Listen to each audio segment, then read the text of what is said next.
On the way to the Helstea auction house, Adam, alongside the other twin Horns, still can't imagine what Arthur must have been through after the whole cliff incident. At the very least, he now has a bond that makes Arthur more than happy. The gang finally arrives at the Helstea auction house, which is being gorgeously decorated for its 10th anniversary. Arthur gets goosebumps as he looks at the ginormous structure and overkill of an occasion. Except for that particular weird statue that creeps him out, Vincent Helstea's enthusiasm and Reynolds' discipline catch Arthur's attention as he realizes what a changed man his father has become. But Arthur has to move forward to the auction hall, leaving behind his father. Even though being a king in the past life and living with the royal family recently, Arthur is impressed by looking at this royal setup. Arthur, alongside his mother and the Helstea family, moves to the private rooms to check the best view of the hall. Little Ellie tries to count how many people there are, while everyone joins in on the occasion. Arthur suddenly feels the presence of royalty as soon as the king of this kingdom, Sapin, walks in as the VIP guest. The king, alongside his family, comes to the private room and forbids everyone to be formal and tells them to enjoy the show as equals.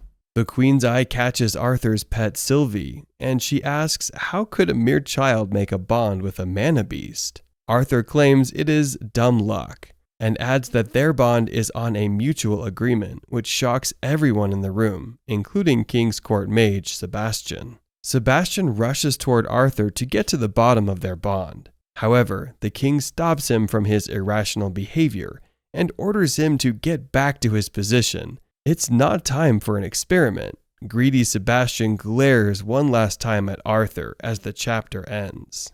The auctioneer welcomes everyone in the audience and begins the show. While everyone else is excited about what rare items are going to be unveiled, our protagonist, Arthur, snuck in some alcohol. And let me remind you, he's only 8. Anyway, semi-drunk Arthur wonders why he doesn't feel attracted to the hot queen or any other older women. Maybe his tastes have changed due to them being his current mother's age. Arthur quickly clarifies that he isn't attracted to any minors. Clutch save Arthur, or who knows who might get cancelled for this comment. Vincent interrupts Arthur to let him know that he has kept the end of his deal and has gathered all the items Arthur needed.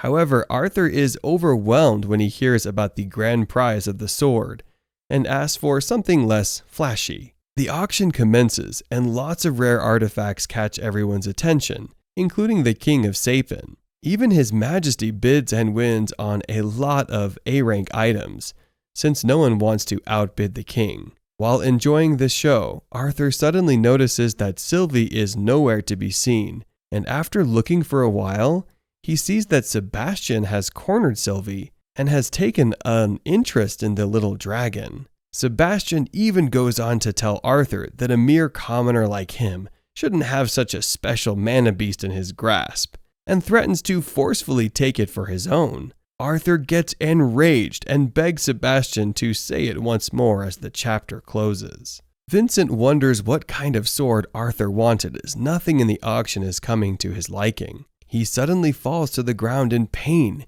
and the king draws out his sword to protect him. However, it is just the bloodlust aura of our overpowered Arthur towards Sebastian which is causing such a menacing atmosphere. The king demands the intruder's head. However, Arthur goes unpunished as his dumb father Reynolds apprehends an innocent person as the intruder. Everyone except Sebastian moves on as he has seen the true terrifying power of the little boy. The auctioneer shows everyone the final beast core item in the crowd, which is a potential A-class mana beast. Sebastian notices that everyone's excited except Arthur because his mana beast is a lot more powerful than the A-class mana beast. The king wins the beast core for 1,000 gold coins, which in context can run Arthur's family for more than 1,000 years. Moving on, the king gifts the mana beast to his son, Prince Curtis, and impatiently asks Vincent to get him all his items right away that he won at the auction.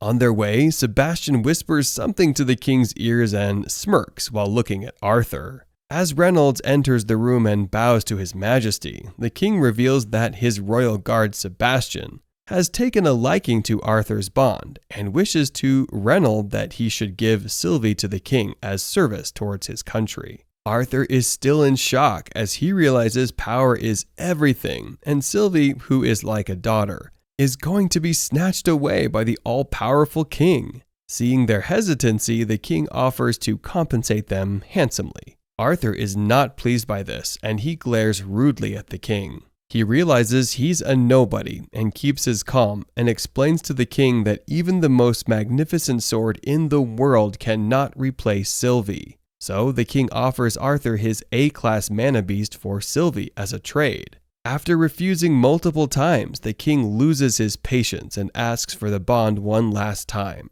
Arthur realizes that the foolish king won't understand in simple words, so he asks a question of the same caliber and says, how much will the king sell his children for? How insulting the question might seem, Arthur is right in one way, because the king is trying to buy his child to begin with. The king's guard dashes toward Arthur with a killing intent because of his insolence, but Arthur dodges every attack like child's play and knocks the guard out. Sebastian takes his chance and fires at Arthur, but time freezes for some reason. Guess what? It's another godly ability of our protagonist Arthur. In a split second, Arthur shows what kind of a bad he is and cuts off Sebastian's leg. Sebastian cries in disbelief as to why a mere child can obliterate the personal conjurer of the king. Well, because Arthur is the king. Know your place, Sebastian. Arthur is unconscious and Sebastian has his leg cut off. Everyone in the room except Sebastian believes the guard may have been the only one who accidentally cut off Sebastian's leg, as this event happened in mere seconds. Arthur regains consciousness after 8 hours and reveals that the game-changing godly ability he used earlier is called Static Void. This ability he gained from his bond allows him to separate himself from the flow of time, but it comes with a harsh backlash, so he can only use it for a few seconds. Arthur's worried mother comes to him and hugs him with a heavy relief from her heart, seeing him awake. Arthur learns that after he passed out, the king in shock left the palace without even saying anything. Arthur goes downstairs to see his pissed father in a meeting with the king's representative to get some compensation for what happened to Arthur today. Arthur closes the dispute saying both parties were at fault and is happy that the situation is ending without facing any consequences. Arthur also learns that both the court mage and the royal guard had been relieved of their positions, which is surprising since he was the actual offender. After settling the matter, Arthur calms himself as he can now be a loose cannon by becoming an anonymous adventurer. Reynold is in a bit of a pickle since no one from his gang wants to join Arthur on his adventure, mostly because they are more or less afraid of the overpowered child. However, the introvert from the gang, Jasmine, volunteers to babysit Arthur on his journey. Everyone understands that Jasmine is the most suitable person to be with Arthur because she's the only augmenter of the group who has an elemental affinity. Arthur remembers that he needs to get his sword, so he, alongside his family, heads on to the auction house. Arthur reassured everyone in the auction house that he's only fine, even after the assault on him. It seems no one is pleased by the king's actions, but they let it go. Arthur scours around everything, but not a single piece attracts him. He even finds a batarang, but doesn't take it. Who wouldn't? Anyway, Sylvie comes to the rescue with a stick instead of a sword. So cute. But wait, is it a stick though? Of course not. It's the most overpowered sword in the existence, and the only worthy person to wield it is obviously Arthur. The little boy gets his sword, and we get to our chapter's end. Arthur tests out his new sword using his Beast Tamer ability, and while doing that, he notices a notation on the sword named Dawn Ballad. Suddenly, his hand zaps, and he realizes what he must do. He activates his dragon ability, and his new sword turns into a blue blade, and also complete fit for his baby size. Devil invades Arthur's mind like every other kid in existence and starts to cut everything in half to test the sword. Arthur stops for a moment and wonders who's the person in the notation, but his father interrupts him as it's getting late and they should return home. Arthur takes a fake sword with him and subtly hides the stick so no one can notice. But his own father notices it first and makes Vincent also notice. Vincent calls his subordinate to inspect the item to find its origin. After inspecting, the subordinate claims that a madman threw the stick at a merchant, mumbling that no one would ever be worthy to take it. Well, Arthur proved you wrong, whoever you are, madman. Anyway, Vincent thinks for a second if the item is valuable or not, and thinks of calling a higher left artifact specialist, but Arthur manipulates him with his baby face and takes the sword before any further inspection. It is Arthur's 9th birthday. Everyone's joyful on this festive occasion. They laugh, they dance, but in the end they eat. After the grand feast, Adam gets drunk and tries to humiliate Durden, jokingly, but his joke backfires and everyone else starts making fun of him. After dinner, everyone starts to hand in presents for Arthur. Arthur's parents gave him a glove that has 3 healing crystals. The rich Halstea family gifts him 2 sets of a ring, which has the power to calculate mana and can tell Arthur's mother if he is in any danger. The 2 horns gifts Arthur an expensive sound transmission scroll that can help Arthur write any message to his family, but only once. Essentially, every gift is needed for Arthur's adventure. Arthur's mother hugs him tightly once again and makes him promise that he will be safe at any cost. Everyone leaves for the night and Arthur reminisces how he has a family in this life, unlike his past life where he was all alone. Arthur wants to treasure this and protect his family with everything he has got. The chapter starts with Arthur ruthlessly throwing innocent Sylvie into the bathtub. Poor Sylve. He readies up to leave on his journey. Reynold trusts Arthur's capabilities, but tells him to count on Jasmine anyway. Little Ellie cries as she doesn't want to be separated from her brother. She has turned just like her mother. Arthur cheers her up and tells her to protect their parents. Arthur realizes how much he has already missed his sister's life, but this step is necessary to keep them protected. Arthur puts on a smile and tells everyone not to worry and bids them farewell. He then meets up with Jasmine, waiting outside, and starts their journey. At first, both of them head to the Adventurers Guild to register Arthur as an adventurer. Sylvie has changed her form to look less conspicuous. Jasmine surprisingly sponsors Arthur for a rank examination. They head inside an office to meet Caspian, who is in charge of the Xyrus branch. Caspian allows the exam because Jasmine's family is influential. Arthur makes note his name as an adventurer to keep himself anonymous. Upon shaking each other's hand, Caspian and Arthur both realize they are strong. Now the only thing left is their battle as the chapter closes. The receptionist shows Jasmine and Arthur the route to the exam hall and asks them to wait until their names are called. So we have to watch some worthless side characters fight. Arthur watches a D-class fighter exam and cringes out like every reader. Arthur looks at a few of the side characters of his age and realizes they are strong, but not at the same level as him.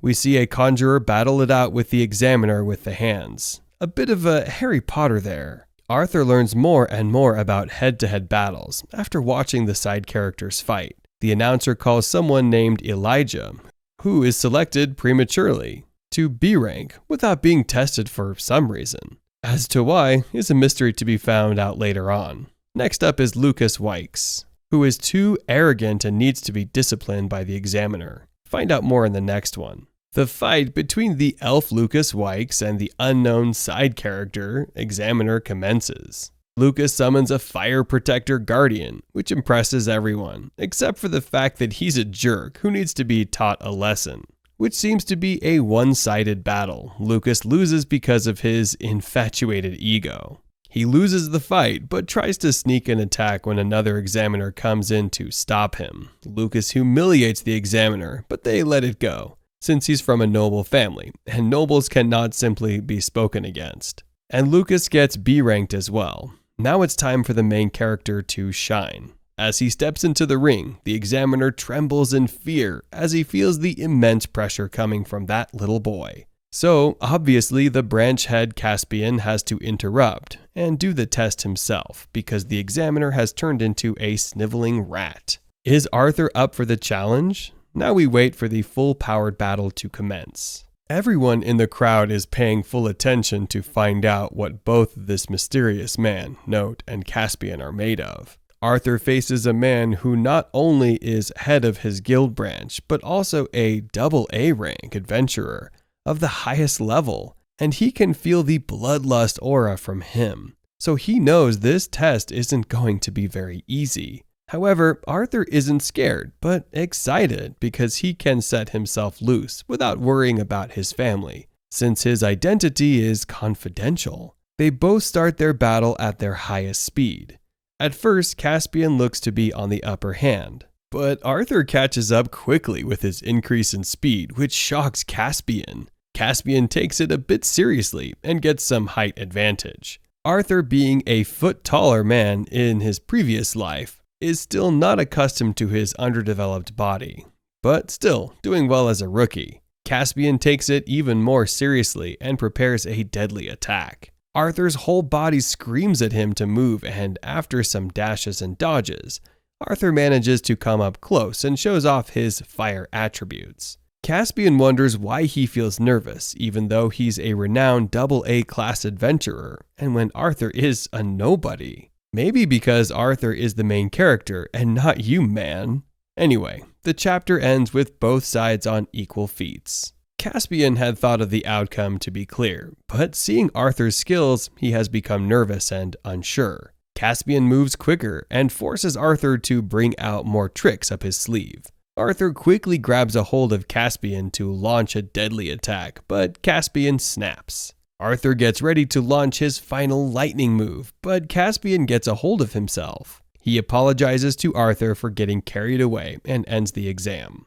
Caspian assumes that Arthur wishes to be on a lower rank given the fact that he withheld his full abilities until the end. So Caspian ranks Arthur as B rank adventurer, putting him on the same level as Elijah and Lucas. While everyone is confused about why Arthur is given such a low rank, Arthur is happy, so no complaints there. After that grand show, the examiner dismisses everyone from the examination hall. Caspian remains silent in his office for a while until both the examiners show up asking what the hell they just witnessed. They start questions like, how could there be 3 B-rank adventurers in a day than a year? Not to mention the fact that all 3 looked like kids. Caspian calms them down and explains that a tournament between 3 races, humans, elves, and dwarves, took place a year ago, and he got a notice to lift the ban on the other races being adventurers. To clarify, Caspian believes that the 3 of them represent the 3 races, and this might be the start of a new era.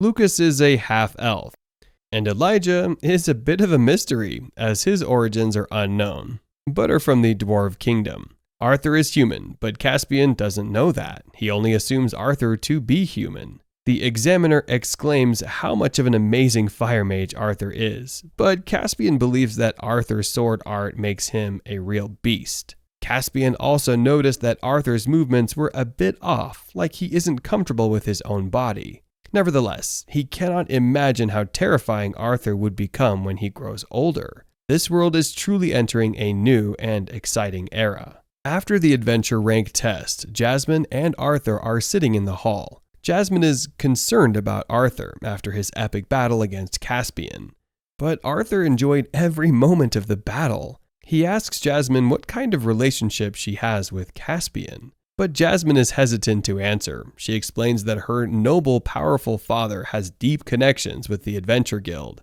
and that's how they are related. Arthur realizes that he must not dig in anymore in this matter after seeing Jasmine sad.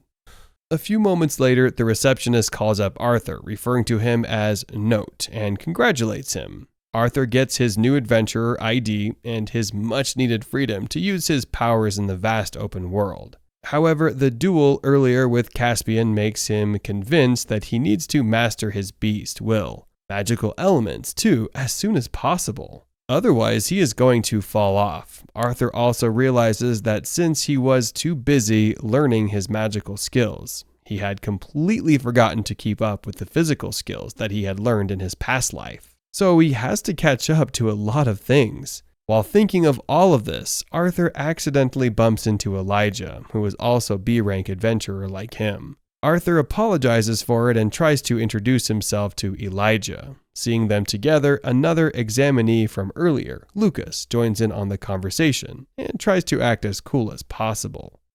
Like any other cliche annoying characters in existence, Lucas belittles Arthur for being a mere commoner and humiliates him before leaving the place. Arthur ignores it and tries to talk with Elijah again, but it seems that he has left too because of the cringe atmosphere. Anyway, Arthur and Jasmine teleport to the wilderness for their first mission. Sylvie enjoys the wildlife and goes on a hunt for her own. Arthur realizes that he must let Sylvie go on her own journey, just like his parents did for him as well. Let's see what the world has to offer to our little protagonist. Arthur becomes exhausted from all of that running alongside the experienced adventurer Jasmine.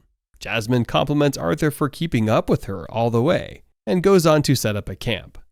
Jasmine gets worried as Sylvie doesn't return at night, but Arthur isn't worried a bit because he knows she's very happy out there and enjoying the freedom just like him. Jasmine understands how suffocating Sylvie might have felt by staying indoors all these years. Arthur changes the topic and asks Jasmine why she became an adventurer in the first place. He quickly realizes he shouldn't have asked this question when Jasmine lowers her face. She still agrees to answer his questions. Jasmine's family, the Flamesworths, had been a major contributor in the war between the elves and the humans, and her family takes huge pride for being powerful fire mages. However, her parents had high expectations from her when she was only a child, and later regarded her as a lesser when she got wind element as her attributes instead of fire. That's why she became an adventurer, to stay away from her family. Arthur detests everything and tries to cheer up Jasmine by saying that no elements are innately better than any other. Jasmine chuckles a little, seeing the composed little boy getting angry. Jasmine doesn't feel bad anymore as she has found her new family after joining the Twin Horns. Arthur realizes that he had become angry because he could relate with her, since he was belittled as well in the past life for not having a huge Kai pool, even when he was the king. They move on from their mature conversation and go on to eat. Before sleeping, Jasmine thanks Arthur for choosing her as his guardian, even when she is neither the most responsible nor the friendliest person. Still, Arthur is happy that she is the one who volunteered to join him because she is brutally honest, and that's the person a growing child needs the most. Arthur wakes up late in the morning, like always, and calls Sylvie for breakfast, but it seems she has managed to find her food on her own. After breakfast, Jasmine explains that the part of the reason why she brought Arthur to this place is because she wanted to spar with him, as she had noticed his fighting style had been awkward at times. Arthur knows this as well because he's not still adjusted with his new body. Jasmine tells Arthur that she needs to know his physical limits when Arthur asks what kind of sparring she had in mind. So they get ready for a non-mana sparring session. Before their sparring session, Jasmine tells Arthur to use his other swords, and that makes Arthur wonder how she managed to know that his stick is actually a sword. Nevertheless, he takes his position and dashes for the first strike. After a few gives and takes, Arthur confirms that he has grown complacent in his skills as a swordsman since coming to this world, and that his physique is lacking, so he needs to catch up quick. After their sparring session, Jasmine brings up all of Arthur's mistakes and vulnerabilities. Even Arthur knows where he lacks and tells Jasmine that he is several years ahead in terms of mana manipulation. So he decides that he'll focus solely on physical fighting without using any mana for the next 2 years to get stronger physically more than ever. 2 years have passed. The rumors of a masked, manaless swordsman had spread everywhere. 2 guys in a bar gossip how one of their acquaintances had the opportunity to team up with the masked swordman. The rumor goes that the masked swordman had cleared a dungeon all by himself, when even B-class augmenters couldn't do it, even if it's a low-level dungeon. One guy calls it BS and challenges to take him on any day, anywhere. And just like that, the masked swordsman, Arthur, enters the bar alongside Jasmine Flamesworth. The rude guy draws out his sword to challenge Arthur to prove everyone wrong, but Arthur ignores his existence. The guy gets angry and charges on several times, but Arthur dodges every single slash easily. Arthur ultimately cuts the guy's fingers off and asks him if he is done in a menacing tone. The whole bar realizes how scary the guy is and decides to mind their own business. Arthur gets his rations from the bar and goes outside. Jasmine notices blood spots on his mask and asks what happened in there. Arthur shows his grown-up face and explains that he didn't do any permanent damage. I mean, you chopped his fingers off, buddy. This will be Arthur's final mission as an adventurer before he starts his school in a few weeks. Jasmine asks if Sylvie will be coming to clear the dungeon with them. But Arthur shakes his head. Sylvie refuses to see them until she's ready for some reason, and that's the reason why she cannot join them. Arthur tells Jasmine that he doesn't know what Sylvie meant by ready and thinks she just wants to become stronger.